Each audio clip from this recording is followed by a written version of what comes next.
Abby Martin's legal fight against anti-BDS legislation in Georgia.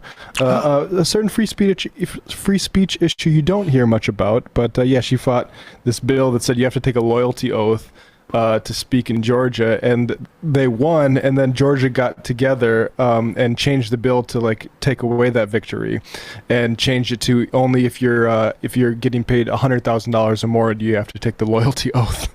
So then they gotta refile if they want to fight that? Yeah, so now I guess it's like, and it was done with like Israeli help apparently in the state house, and it's and so now she can't, because they're not going to pay her $100,000 to speak there, so she won't have standing to challenge. Oh, wow. Interesting. She's relentless, though. That's a great guess. Just to be clear, that's I don't know how many states in the country, there are maybe 30 states or something like that, where, and this came out, it got wide publicity in Texas, where I think it was a speech therapist was contracted by a school system in Texas to provide speech therapy for some kids, some students, and she refused to sign this pledge that said if you're a state contractor that you will not boycott Israeli products. And she was like, what? And then, I think she successfully won that case. Then, after The Intercept highlighted her story, we should say, too, if you want to check out that full thing, they did a video interview with her as well. And then little Marco and other, I can't remember who else, other Republicans tried to introduce this on a federal level.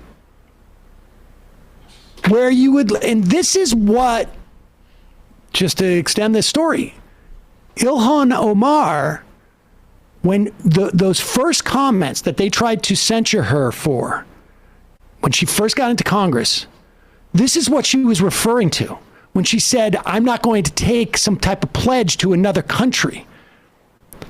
And they made it as if she was accusing Jewish people for having dual loyalty, when in fact she was specifically talking about an attempt on the federal level and one that exists on the state level to literally sign a loyalty pledge that you will not boycott or participate in a boycott or a divestment move of Israel.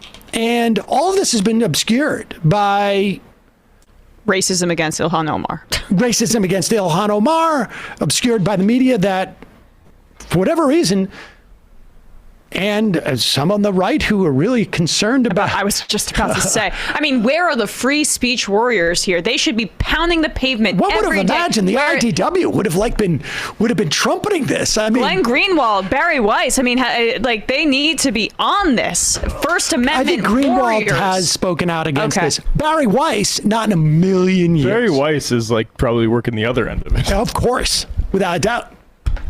But I mean, I've heard a lot about censorship from her. So, yeah, no. The IDW. This is, I mean, talk about the dark web. I mean, this is what they should have been talking about. It's interesting what gets emphasized and when the dog barks and when the dog doesn't bark on certain things.